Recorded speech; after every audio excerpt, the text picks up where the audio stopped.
Perkenalkan, saya Devin Nugroho, programmer dari CV Group Asosindo. Di sini saya akan presentasikan untuk alat monitoring parameter pengelasan dengan integrasi IoT. Ini sebelum saya tunjukkan alatnya, kita pertama jalankan dulu untuk MySQL-nya, karena di sini IoT-nya dia menggunakan MySQL, Blink dan juga ThingSpeak. Untuk MySQL kita harus menjalankan secara manual dulu. Kita buka untuk program XAMPP dulu. Lalu kita nyalakan Apache dan MySQL sini. Kita start. Jika sudah penuh hijau berarti sudah berjalan, kita bisa minimize. Lalu kita bisa cek pada browser apakah MySQL sudah berjalan.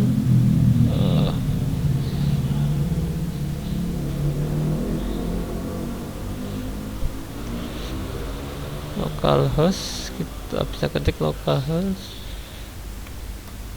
phpMyAdmin.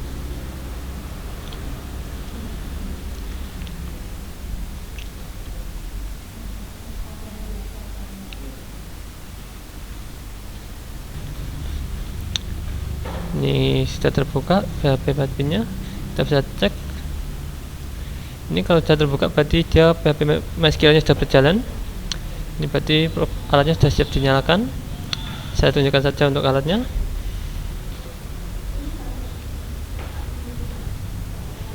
Dan ini untuk alatnya. Dia untuk booknya sudah jadi. Ini juga kita lihat, dan untuk alatnya ada beberapa parameter yang terlihat di sini.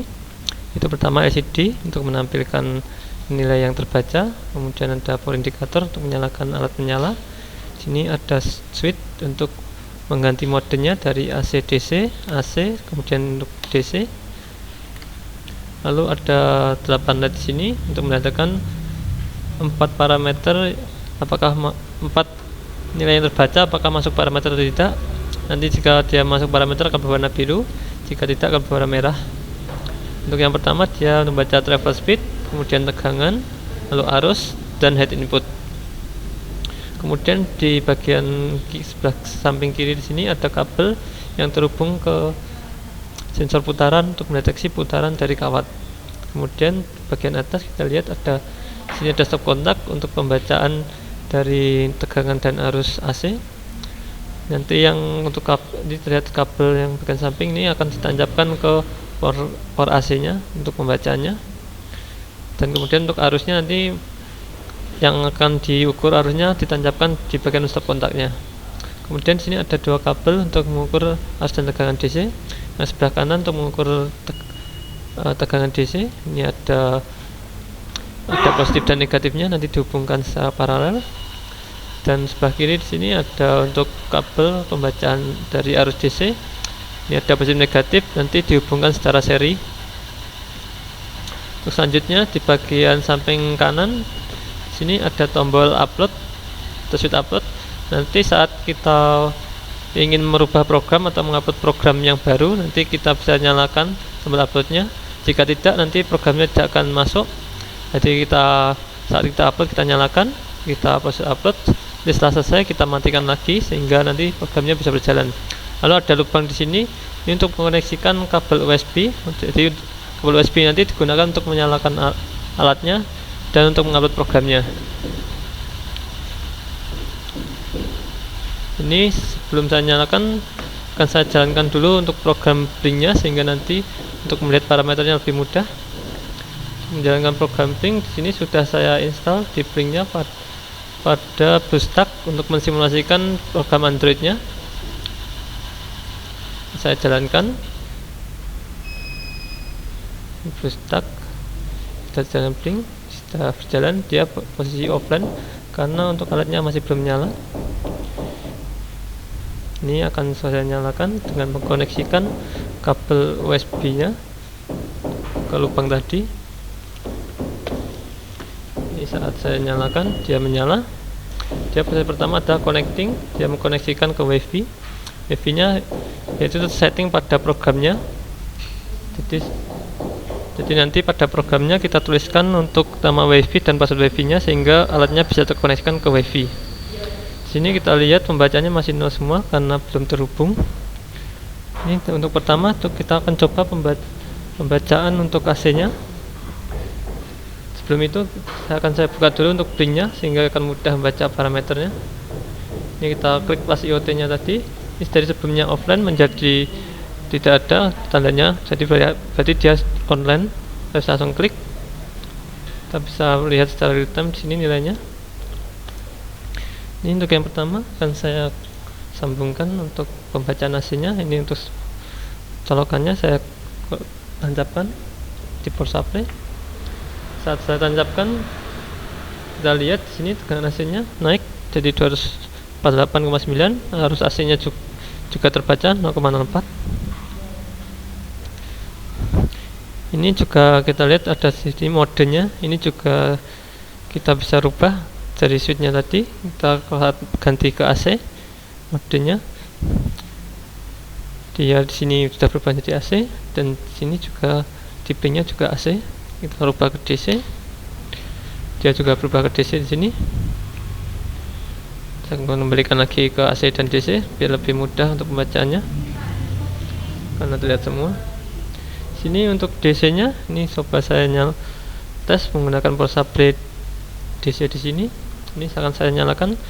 Ini akan saya koneksikan langsung saja ke stop kontak di sini.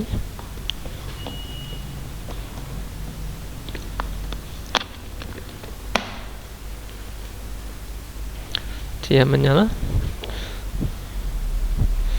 Di sini kita lihat untuk arusnya dia masih 0,4 karena dia arus yang diambil dia sangat kecil, jadi tidak ada perubahan di sini untuk nilai arusnya. Ini kita bisa langsung cek, dia kan pembacaan dia DC nya dia tulis 28,6. Kita coba langsung cek saja pengukurannya menggunakan kabel tegangan DC di sini. Kita koneksikan dia untuk negatif ke bagian negatif.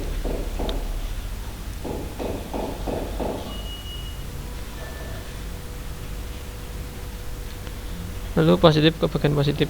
Kita lihat dia mulai membaca. Itu kita lihat 28,5, di sana 28,4. Dia sudah mendekati. Memang ada sedikit error, sudah biasa untuk pembacaan. Untuk selanjutnya akan saya cek untuk arusnya. Ini untuk arusnya pembacaannya kita seharusnya kita koneksikan secara seri. Tapi untuk percobaan saja ini kita akan shortkan sehingga nanti akan ada arus yang naik. Untuk langsung kita koneksikan saja karena kita shortkan, jadi kita sama, kita negatif ke bagian negatif, positif ke bagian positif. Ini akan saya lakukan sebentar saja karena ini nanti akan membahayakan alat power supply-nya karena akan kita shortkan. Jadi sebentar saja kita akan lihat apakah harusnya terbaca. Kita lihat situ arusnya naik jadi 12. Ini coba saya ulang lagi. Jadi kita lihat dia harusnya naik 11. Ini saya lakukan sebentar karena saya takut nanti akan merusak power supply-nya. Dan juga untuk arusnya ini pembacaannya dia minimal di atas 1 ampere. Jadi untuk pembacaan di bawah 1 ampere dia kurang sensitif karena dia pembacaan ampernya sangat besar. Jadi sensitivitas untuk nilai kecil dia masih kurang. Lanjutnya untuk putaran di sini, putaran kawat ini kita bisa coba saja. Saya putar. Saat saya putar dia travel speednya terhitung. Untuk nilai travel speednya itu sudah saya masukkan untuk rumusnya. Jadi sebelumnya saya hitung dulu untuk satu putaran dia berapa mili untuk kawat yang tertarik. Jadi nanti dari ukuran itu akan saya kalikan ke jumlah putarannya. Jadi dia situ nilainya adalah per milimeter per sekon, atau milimeter per menit. Jadi itu bukan RPM tapi travel speed. Dan mungkin untuk itu alatnya. Dan ini tadi kita lihat untuk dia pembacaannya masih di blink. Sekarang kita akan coba lihat untuk pembacaannya yang di MySQL. Ini akan saya minimize saja. MySQL yang kita buka tadi, kita bisa cek. Itu untuk di MySQL itu database-nya di LAS IoT. Kemudian tabelnya data LAS di sini. Kita bisa cek untuk data yang terakhir, kita pencet tombol di sini untuk yang paling terakhir N. Kita lihat pembacanya dia pada jam 13.53. Ini jam 13.54, jadi baru saja. Ini kita bisa lihat untuk pengetesan kita yang tadi sebelumnya, kita lihat di sini arusnya tadi yang kita cek di sini juga bisa masuk arusnya, ini arusnya.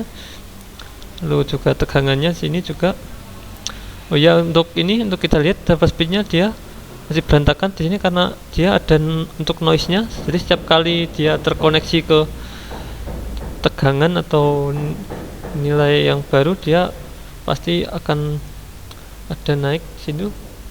Jadi tentunya sebelumnya ini 0 dan saya akan saya di sini akan saya lepas, coba dia nilainya biasanya naik.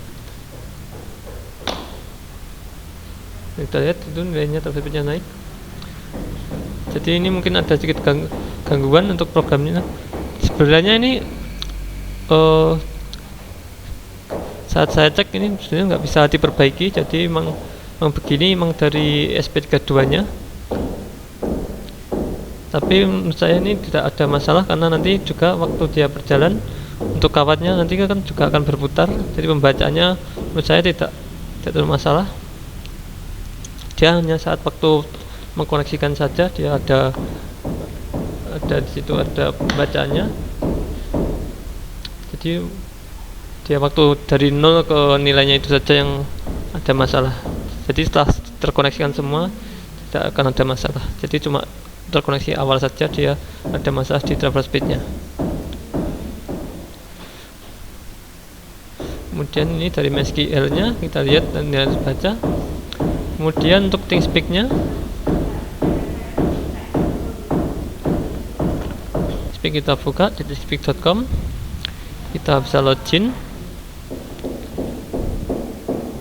Ini atau ThinkSpeak-nya kita bisa langsung buka di Android-nya. Di sini ada tombol ThinkSpeak, kita bisa buka langsung di sini.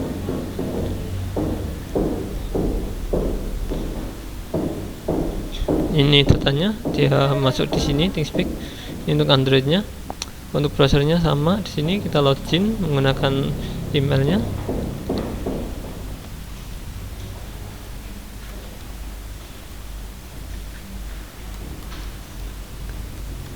Di sini saya buat email baru untuk project ini.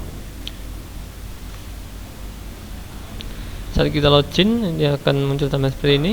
Kita bisa langsung buka saja di LAS IoT di sini. Dan ini data-datanya yang masuk, dia sudah terkirim untuk grafik di sini. Kita lihat untuk data terakhir dia pada jam 13.56, ini mendekati 13.57. Ini untuk ThinkSpeak-nya dia update setiap 15 detik sekali karena batasan dari ThinkSpeak-nya sendiri. Jadi datanya sudah masuk di sini. Selanjutnya kita bisa coba cek untuk link yang di desktop. Kita bisa buka di browser link.io.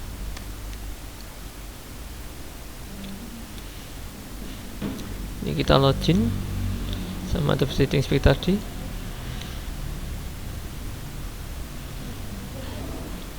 Setelah kita login, kita masuk di sini.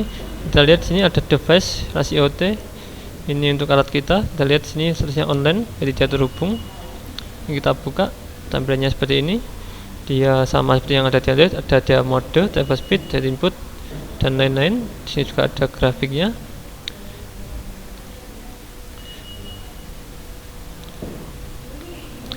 Dan mungkin untuk saya cukup itu saja. Jika ada kurang lebihnya mohon maaf. Jadi ini alatnya sudah bisa, sudah bekerja, sudah terbox di sini. Jadi untuk saya cukup sekian. Ada kurang lebihnya mohon maaf. Terima kasih.